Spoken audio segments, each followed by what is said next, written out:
यात्रा को उकेरा गया है उसका भी अवलोकन करेंगे। And Prime Minister Narendra Modi has arrived for the second point of his special visit to Kolkata. Prime Minister Narendra Modi at National Library. के मौके पर आज जब पूरा देश पराक्रम दिवस के तौर पर इस दिन को मना रहा है, इस मौके पर प्रधानमंत्री का यहाँ पर आना एक बहुत बड़ा संकेत है देशवासियों के लिए, क्योंकि आज का दिन पूरा देश पराक्रम दिवस के तौर पर मना रहा है। प्रधानमंत्री की अगवानी के लिए संस्कृति मंत्री, संस्कृति सचिव सहित कई गणमान्य व्यक्ति मौजूद हैं। यहाँ पर प्रधानमंत्री उन कलाकारों के चित्रों को देखेंगे, उनकी कृतियों को देखेंगे जिसको कलाकारों ने बनाया है। तकरीबन 100 ऐसे कलाकार हैं जिन्होंने इसको तैयार किया है। 40 मीटर की एक कलाकृति है जिसको प्रधानमंत्री देखेंगे और नेताजी के जीवन से जुड़े हुए वो चित्र यहाँ पर दिखाए जाएंगे। इसके साथ ही साथ अब प्रधानमंत्री उस स्थल की ओर बढ़ रहे हैं जहाँ पर कलाकारों की कृतियाँ बनी हैं, कलाकारों ने उसको बनाया है।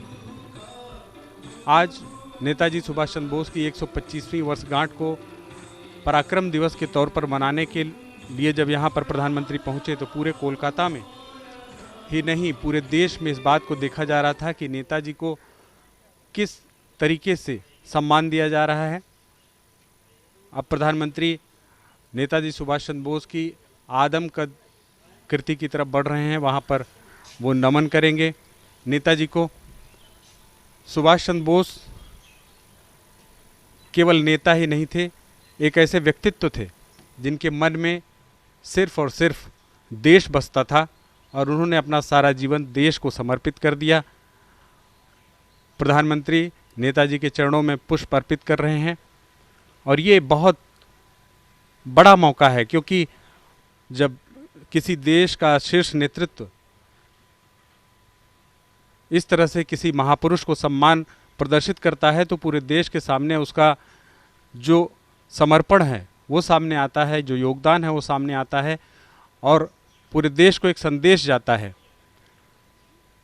विशाल, very good afternoon to you, AV, and a grand occasion, a big day for Bengal and also for the whole country as we celebrate the 125th birth anniversary of Netaji Subhash Chandra Bose. The ambience is also quite historic. AV Belvedere House has been the meeting point of many important and historical meetings. There you see the Prime Minister accompanied by the Governor of Bengal, the Union Minister for Culture, Prime Minister having paid a floral tribute at the statue of Netaji. There you see the National Library, which is also the biggest and the largest library and archive of our country. A beautiful weather, open sky, the historic white National Library, also known as the Imperial Library. Prime Minister accompanied by the Union Minister and the Governor of Bengal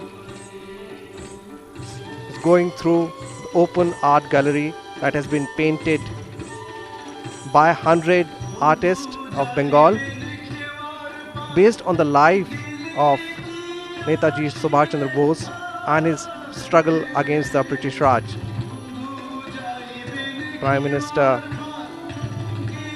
talking to people, and there you see, this is a very interesting wave, AV. In the wave form, it is the Patt Chitra. The Prime Minister is watching. This is the folk art of Bengal, and it has been painted by the folk artists, folk painters of West Midnapur. And now the Prime Minister walking past the open art gallery based on the life of Netaji. AV? पश्चिमी मिदनापुर के कलाकारों ने इसे तैयार किया है और तकरीबन 100 ऐसे कलाकार थे जिन्होंने इसे तैयार किया है। जो आप जो चित्र देख रहे हैं इसको प्रधानमंत्री बड़े करीब से देख रहे हैं और इसमें नेताजी के जीवन से जुड़े हुए तमाम जो पहलू हैं उनको दिखाने की कोशिश की गई है।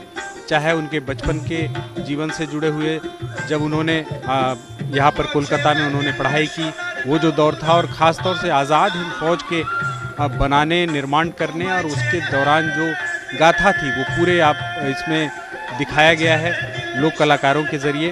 प्रधानमंत्री विशेष रूप से इसको देखने के इच्छुक थे और वो यहाँ पर आकर देख रहे हैं। लेकिन इसके साथ ही साथ विशाल, इस दिन के जिस दिन ये कार्यक्रम हो रहा है ये काफ़ी अहम है।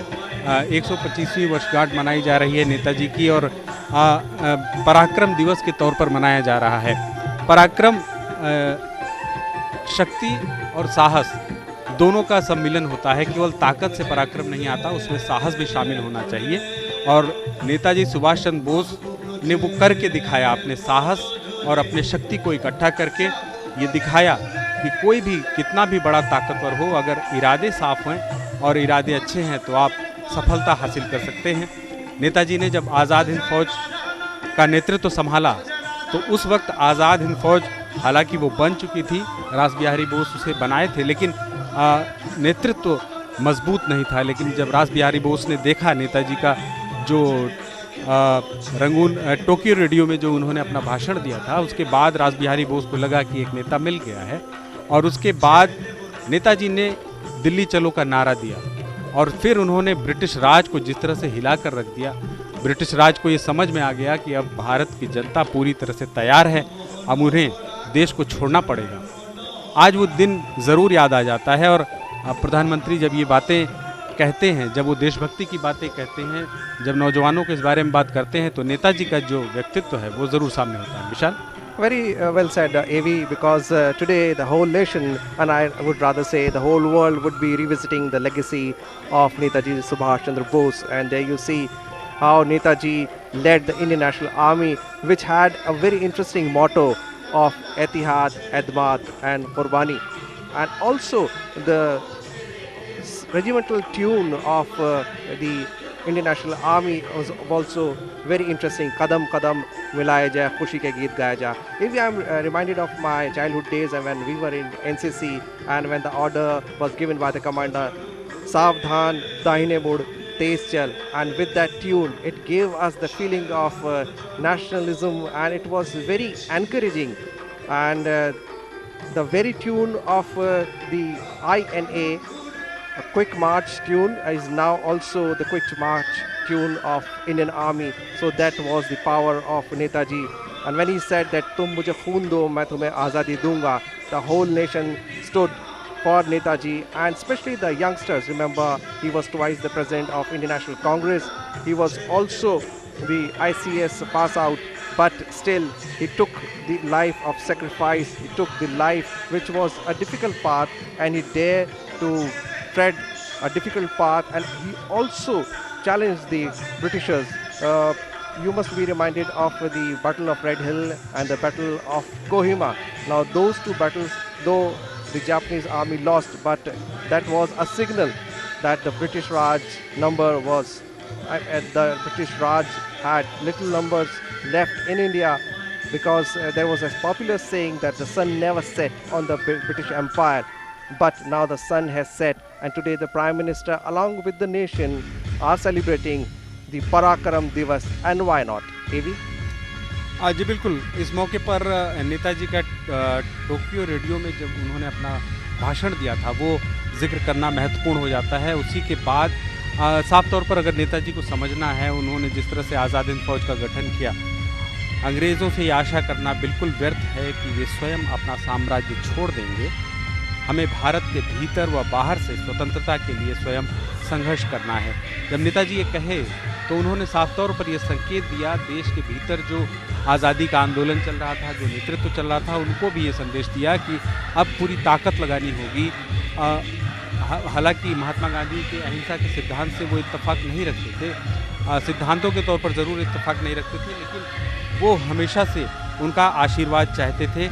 और उन्होंने महात्मा गांधी को भी, जो रंगून रेडियो में उन्होंने अपना जब भाषण दिया था, जब आज़ाद हिंद फौज मूव कर चुकी थी अंग्रेज़ों के खिलाफ युद्ध के लिए, तब उन्होंने रंगून रेडियो में जो मार्मिक और ऐतिहासिक बात कही थी, और उसी में महात्मा गांधी को उन्होंने राष्ट्रपिता कहा था। उन्होंने कहा था कि मैं जानता हूं कि ब्रिटिश सरकार भारत की स्वाधीनता की मांग कभी स्वीकार नहीं करेगी।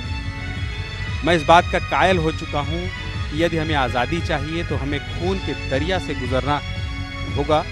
और इसके साथ ही और आप देख सकते हैं प्रधानमंत्री यहाँ पर एक फ़ोटो खिंचा रहे हैं लोगों के साथ। और सबसे अहम बात यह है कि प्रधानमंत्री का जब कोई दौरा होता है तो जो अगर कोई कलाकारों का कोई कार्य होता है, कलाकारों को से वो मिलना ज़रूर चाहते हैं। और कलाकारों से मिलने के दौरान जिस तरह से वो बातचीत करते हैं, यही प्रधानमंत्री की खासियत है, यही लोगों को उनकी ओर आकर्षित करता है। और हर कोई मौका वो गंवाना नहीं चाहते जब लोगों से इंटरेक्ट करने का मौका मिले। और आज भी वो कलाकारों से मिलेंगे और उन कलाकारों से जो इस पूरे पटचित्र को बनाए हैं और वो लोक कलाकार हैं, अब वो उस तरफ बढ़ रहे हैं। और आप देख सकते हैं कलाकारों को उन्होंने नमस्कार किया और अब प्रधानमंत्री आगे की ओर बढ़ रहे हैं। विशाल। Well, Avi, this is the quality of the Prime Minister, because he always connects with the people. And today, when the whole country is celebrating the Parakram Divas, it's a big day for all of us. And it was Netaji who had formed a provincial government in Singapore, and he also had got the stamps printed of Free India. Now there you see that moment, Prime Minister, Governor, the Union Minister. It's a historical moment on the stairs of the National Library. And now Prime Minister wishing everybody with folded hands, is thanking everybody for making this day a historic day, because this day would be marked in the history as Parakram Divas. 23rd January, 3 days after, we'll be celebrating the Republic Day. And every year this day would be remembered, and the sacrifice and the life of Netaji, the legacy of Netaji would be revisited now, from now on. AV? अब प्रधानमंत्री आगे की ओर बढ़ रहे हैं और नेताजी के आज 125वीं वर्षगांठ के मौके पर, पराक्रम दिवस के मौके पर एक अंतर्राष्ट्रीय सेमिनार का आयोजन किया गया है, जिसमें पूरे विश्व के लोग आए हुए हैं और यहाँ पर अपनी अपनी बातें रखेंगे। एक विचारों का आदान प्रदान होगा नेताजी के जीवन पर, नेताजी के योगदान पर और ख़ास तौर पर नेताजी के व्यक्तित्व पर कि किस तरह से एक साधारण परिवार का व्यक्ति अपने संघर्ष को आगे बढ़ाते हुए और अपनी दृढ़ इच्छा शक्ति को आगे बढ़ाते हुए जब भारत गुलाम था तब उन्होंने सपना देखा भारत को आज़ाद कराने का, और न केवल विशाल आज़ाद कराने का। नेताजी सुभाष चंद्र बोस ऐसे व्यक्ति थे, जब वो इंग्लैंड जाकर और वहाँ पर ICS की परीक्षा उन्होंने पास की और पास ही नहीं की, चौथी रैंक हासिल की और उसके बाद उन्होंने उस नौकरी को छोड़ दिया। वो सरकारी नौकरी नहीं करना चाहते थे, केवल पिताजी की इच्छा के लिए। इसके साथ ही एक बहुत रोचक बात उनके जीवन की ये भी है कि वो फोर्स में जाना चाहते थे, आर्मी में जाना चाहते थे, लेकिन उनकी आँखें तेज़ नहीं थी, इसलिए मेडिकली फिट ना हो पाने की वजह से वो नहीं कर पाए। लेकिन टेरिटोरियल आर्मी में उन्होंने जाने की कोशिश की, वो टेरिटोरियल आर्मी में भी गए, तो उनके मन में वो जो सैन्य भाव होता है वो हमेशा से मौजूद रहा। लेकिन उनका सैन्य भाव एक अनुशासन के साथ, एक नियम के साथ और एक सदाचार के साथ आगे बढ़ने का था। यहाँ पर बुद्धिजीवियों से प्रधानमंत्री मुलाकात कर रहे हैं और ये सारे बुद्धिजीवी जो वर्कशॉप चल रहा है उसमें शामिल हुए हैं और इसके साथ साथ अंतर्राष्ट्रीय स्तर के भी यहाँ पर बुद्धिजीवी आए हैं। विशाल। Well, AV, taking cue from what you said, that he wanted to join the Indian Army. He did not even join the army, but he also fought for the nation and also commanded. He was the supreme leader of the Indian National Army. And there you see the Prime Minister entering the Belvedere House. This has been the location and point of many historical meetings. There you see the Prime Minister coming out. Today is also an international hybrid conference which is being held virtually, and speakers from half a dozen countries are participating, and the subject is revisiting the legacy of Netaji Subhash Chandra Bose. Prime Minister coming out accompanied by Governor of Bengal, and there you see the walk of the Prime Minister, quite poised, and he is so contented because it was the vision of the Modi government that the birthday of Netaji Subhash Chandra Bose should be celebrated as Parakram Divas. AV? ये बहुत बड़ा ऐतिहासिक मौका है पूरे देश के लिए और बंगाल के लिए खास तौर से, जब प्रधानमंत्री यहाँ पर मौजूद हैं और नेताजी की 125वीं वर्षगांठ के तौर पर मौजूद हैं। आप देख सकते हैं कि जितने भी लोग जो वर्कशॉप के पार्टिसिपेंट्स हैं जो कलाकार हैं वो सब प्रधानमंत्री से मिलकर काफ़ी खुश नज़र आ रहे हैं और खुद प्रधानमंत्री भी काफ़ी ज़्यादा खुश नज़र आ रहे हैं। इस जो इम्पीरियल लाइब्रेरी इसको कहा करते थे, जो आज नेशनल लाइब्रेरी है, इसको 1953 में देश को समर्पित किया गया विशाल। इसके पहले इसमें आम लोगों को जाने की इजाज़त नहीं थी। इसके साथ ही साथ आज ये देश की सबसे बड़ी लाइब्रेरी है किताबों के लिहाज से। तकरीबन 20,20,000 किताबें हैं इस लाइब्रेरी में। काफ़ी अहमियत है इस लाइब्रेरी की। और इस जो ये भवन है, ये जो आर्कियोलॉजिकल सर्वे ऑफ इंडिया है उसने अब हस्तांतरित कर लिया है, क्योंकि इसका ऐतिहासिक महत्व है। 1891 में ये बनी थी, तो इस लिहाज से इसका ऐतिहासिक महत्व भी है। और इसका अगर हम बात करें कि योगदान भी काफ़ी ज़्यादा है। यहाँ किताबें काफ़ी महत्वपूर्ण है। हिंदी भाषा की पुरानी से पुरानी किताबें यहाँ पर आपको मिल जाएंगी, ये बहुत बड़ी बात है। और प्रधानमंत्री का यहाँ का जो कार्यक्रम है वो पूरा हुआ और यहाँ से अब प्रधानमंत्री आगे की ओर बढ़ रहे हैं। और ये इसके पहले नेताजी सदन और आज अभी यहाँ पर इस कार्यक्रम को खत्म होने के बाद आगे की ओर बढ़ रहे हैं। विशाल, Well, said AV, Prime Minister greeting everybody, saying goodbye to them as he moves forward to the next event, which is being held at Victoria Memorial. Yes, this National Library houses the important documents and the history of not only India's freedom struggle but also many important books and records. The carcade of Prime Minister ready to move at it as it slowly moves out of the National Library.